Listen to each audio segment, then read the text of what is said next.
Hello friends, welcome in my YouTube channel B Ed for you. Friends, आज मैं लेकर आई हूँ एक और नई दैनिक पाठ योजना। देखिए, इसका प्रकरण है हमारे जंतुओं में लैंगिक जनन। देखिए फ्रेंड्स, लैंगिक जनन जो होता है वो क्यों, मतलब उसके लिए क्या क्या चीज़ें ज़रूरी होती है, लैंगिक जनन कैसे होता है, लैंगिक जनन का क्या महत्व होता है, ये हम इस चैप्टर में या इस प्रकरण में डिस्कस करने वाले हैं। तो इसके लिए मैंने यहाँ पर देखिए, जो हमारी सामान्य जो वो होती हैं एंट्री जिन्हें बोलते हैं, वो हम फिल कर लेते हैं। जैसे विद्यालय का नाम, दिनांक, कक्षा, समयावधि, विषय और प्रकरण, ये सभी। अभी इसके अंदर ये मेरी डायरी है जिसके अंदर मुझे सब कुछ ही फिल करना पड़ता है। तो आप केवल है ना यही 4-5 कर सकते हैं। तो अब चलिए इसे स्टार्ट करते हैं। अब इसके उद्देश्य में हम लिखेंगे ज्ञान। पहला उद्देश्य है, ज्ञान में लिखेंगे विद्यार्थी जंतुओं में जनन का प्रत्यास्मरण कर सकेंगे। दूसरा है विद्यार्थी जंतुओं में लैंगिक जनन का प्रत्याभिज्ञान कर सकेंगे। तीसरा हमारा दूसरा उद्देश्य है अवबोध। अवबोध में लिखेंगे विद्यार्थी जंतुओं में लैंगिक जनन का वर्णन कर सकेंगे। और दूसरा पॉइंट है विद्यार्थी जंतुओं में लैंगिक जनन की व्याख्या कर सकेंगे। तीसरा जो हमारा उद्देश्य है वो है ज्ञानोपयोग। ज्ञानोपयोग में हम लिखेंगे विद्यार्थी जंतुओं में जनन का विश्लेषण कर सकेंगे। फोर्थ, कौशल में लिखेंगे विद्यार्थी लैंगिक जनन के विभिन्न चरणों की सूची बना सकेंगे। लैंगिक जनन के विभिन्न चरणों की सूची बना सकेंगे। और फिर इसके बाद में फिफ्थ है अभिरुचि। अभिरुचि में लिखेंगे विद्यार्थी लैंगिक जनन के बारे में विचार विमर्श करने में रुचि ले सकेंगे। फिर नेक्स्ट है अभिवृत्ति। अभिवृत्ति में लिखेंगे विद्यार्थी जंतुओं में लैंगिक जनन के बारे में वैज्ञानिक दृष्टिकोण उत्पन्न कर सकेंगे। अब चलिए इसका पूर्व ज्ञान देख लेते हैं। अब देखिए, पूर्व ज्ञान में हमने लिखा है विद्यार्थी जंतुओं में जनन के बारे में सामान्य जानकारी रखते हैं। फिर सहायक सामग्री में हम लिखेंगे लपेट फलक, शामपट, चौक और अन्य कक्ष उपयोगी सहायक सामग्री। यही सहायक सामग्री लिखनी है। फिर शिक्षण विधि में हमारी 2 विधियाँ आ जाएंगी, व्याख्यान सह प्रदर्शन विधि और प्रश्नोत्तर प्रविधि। फिर इसके बाद में है प्रस्तावना। प्रस्तावना में हमें 5 क्वेश्चन बनाने होते हैं। प्रस्तावना प्रश्न है ये। तो प्रस्तावना प्रश्न में हमें 5 क्वेश्चंस बनाने। तो 3 कॉलम बना लिए हैं, क्रम संख्या, शिक्षक क्रिया, छात्र क्रिया। अब इसमें देखिए, शिक्षक क्रिया में देखिए यहाँ पर पहला क्वेश्चन हमारा बना है पैतृक गुणों को स्थानांतरण करने में कौन सहायक होते हैं। तो ये गुणसूत्र आ जाएगा। फिर सेकंड है गुणसूत्र किस विधि द्वारा स्थानांतरित किए जाते हैं। तो इसमें आएगा जनन के द्वारा। फिर थर्ड क्वेश्चन है जनन की कितनी विधियाँ हैं। तो इसमें बच्चे उत्तर देंगे 2। फिर फोर्थ क्वेश्चन है जनन की 2 विधियाँ कौन सी हैं, नाम बताइए। तो इसमें उत्तर आएगा लैंगिक जनन और अलैंगिक जनन। फिर फिफ्थ क्वेश्चन हो जाएगा लैंगिक जनन से आप क्या समझते हैं। तो ये समस्यात्मक प्रश्न हो जाएगा। इसके बाद हम उद्देश्य कथन में लिखेंगे आज हम लैंगिक जनन के बारे में विस्तार पूर्वक अध्ययन करेंगे। फिर प्रस्तुतिकरण प्रारंभ हो जाएगा। प्रस्तुतिकरण में हम लिखेंगे 4 कॉलम बना लेंगे, शिक्षण बिंदु, शिक्षक क्रिया, छात्र क्रिया और शामपट। तो यहाँ पर जो है शिक्षक क्रिया में हम लिखेंगे कि विकासात्मक प्रश्न बनाएंगे पहले शिक्षण बिंदु के। तो यहाँ पर विकासात्मक प्रश्न में लिखेंगे किसी एक उभयचर जंतु का नाम लिखिए।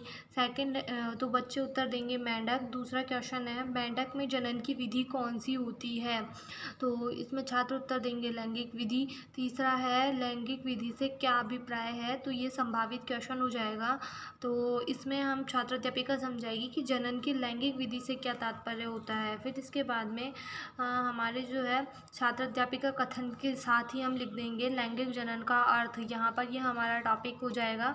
फिर यहाँ पर हम लिखेंगे कि लैंगिक जनन से तात्पर्य है जनन में 2 जीवों के भाग लेने से है, अर्थात जब जनन की प्रक्रिया में एक ही जाति के नर तथा मादा जंतु भाग लेते हैं तो उसे लैंगिक जनन कहा जाता है। उच्चतर जीवों में लैंगिक जनन पाया जाता है जबकि निम्नतर जीवों में अलैंगिक जनन पाया जाता है। लैंगिक जनन एक जटिल प्रक्रिया है तथा इसे पूर्ण होने में समय भी बहुत अधिक लगता है। लैंगिक जनन में नर तथा मादा युग्मकों के संलयन से युग्मनज का निर्माण होता है। यही युग्मनज संतति का निर्माण करता है।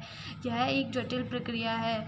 फिर इसमें छात्र क्रिया में हम लिख देंगे कि छात्र ध्यानपूर्वक सुनेंगे और आवश्यक बिंदुओं को उत्तर पुस्तिका में नोट करेंगे। फिर इसके बाद में इसके शामपट सार में लिखेंगे जब जनन की प्रक्रिया में एक ही जाति के नर व मादा जंतु भाग लेते हैं तो वह प्रक्रिया लैंगिक जनन कहलाती है। इस तरीके से ये हमारा हो गया है। अब जो हमारा सेकंड शिक्षण बिंदु है हम उसके विकासात्मक प्रश्न लिख लेंगे। तो इसके विकासात्मक प्रश्न में हम लिखेंगे कि लैंगिक जनन कैसी प्रक्रिया है, जटिल और अत्यधिक समय लेने वाली प्रक्रिया है। सेकंड क्वेश्चन में लिखेंगे लैंगिक जनन में किसका संलयन होता है, तो बच्चे उत्तर देंगे नर व मादा युग्मक का। थर्ड क्वेश्चन होगा नर व मादा युग्मक किस प्रकार उत्पन्न किए जाते हैं, तो ये संभावित उत्तर हो जाएगा। फिर इसके शिक्षण बिंदु को डालकर छात्र अध्यापिका कथन में हम लिखेंगे। तो यहाँ पर देखिए सेकंड शिक्षण बिंदु लिख लिया है लैंगिक जनन के प्रक्रम, और इसमें छात्र अध्यापिका कथन में हम लिख रहे हैं कि लैंगिक जनन की प्रक्रिया में नर व मादा युग्मकों का संलयन होता है। युग्मकों के बनने की प्रक्रिया युग्मक निर्माण कहलाती है। नर युग्मक का निर्माण नर में तथा मादा युग्मक का निर्माण मादा में होता है। नर युग्मक में शुक्राणु तथा मादा युग्मक को अंडाणु कहा जाता है। नर युग्मक वृषण में तथा मादा युग्मक अंडाशय में बनते हैं। नर तथा मादा युग्मकों का संलयन होने की प्रक्रिया निषेचन कहलाती है। निषेचन के फलस्वरूप युग्मनज का निर्माण होता है। युग्मनज एक द्विगुणित कोशिका होती है जिसमें लगातार विभाजन होने से भ्रूण का निर्माण होता है। युग्मनज में विभाजन होने की प्रक्रिया विदलन कहलाती है। विदलन से युग्मनज भ्रूण बनाता है। भ्रूण विकसित होकर नए जीव का निर्माण कर देता है। इस तरीके से दूसरा शिक्षण बिंदु हो गया। और जो है इसके हमने इसमें छात्र क्रिया में हमने लिख लिया है कि छात्र ध्यानपूर्वक सुनेंगे और आवश्यक बिंदुओं को उत्तर पुस्तिका में नोट कर लेंगे। फिर इसके शामपट सार में लिखा है लैंगिक चरण के दौरान नर व मादा युग्मक का निर्माण व संलयन होकर नई संतति बनती है। इस तरीके से दूसरा शिक्षण बिंदु कंप्लीट हो गया है। अब तीसरे शिक्षण बिंदु के विकासात्मक प्रश्न बनाएंगे। यहाँ पर देखिए पहला क्वेश्चन है निषेचन की प्रक्रिया में किसका संलयन होता है, तो युग्मकों का। सेकंड क्वेश्चन है निषेचन में किसका निर्माण होता है, युग्मनज का। थर्ड क्वेश्चन है लैंगिक जनन का क्या महत्व है, तो ये संभावित उत्तर हो जाएगा।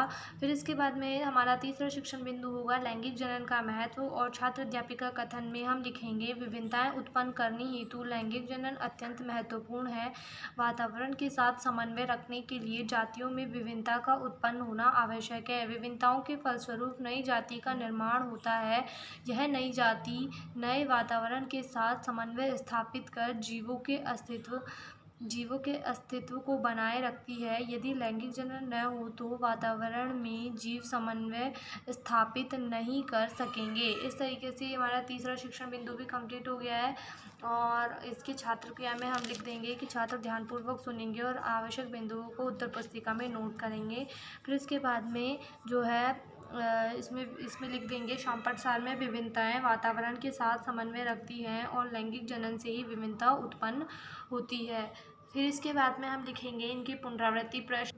तो देखिए यहाँ पर 3 पुनरावृत्ति प्रश्न मैंने बनाए हैं। पहला प्रश्न है लैंगिक जनन किसे कहते हैं, दूसरा है लैंगिक जनन में किसका संलयन होता है, तीसरा प्रश्न है लैंगिक जनन में निषेचन से क्या अभिप्राय है। फिर इसके बाद में हमने बनाए हैं मूल्यांकन प्रश्न। 5 मूल्यांकन प्रश्न इसमें बनाए हैं।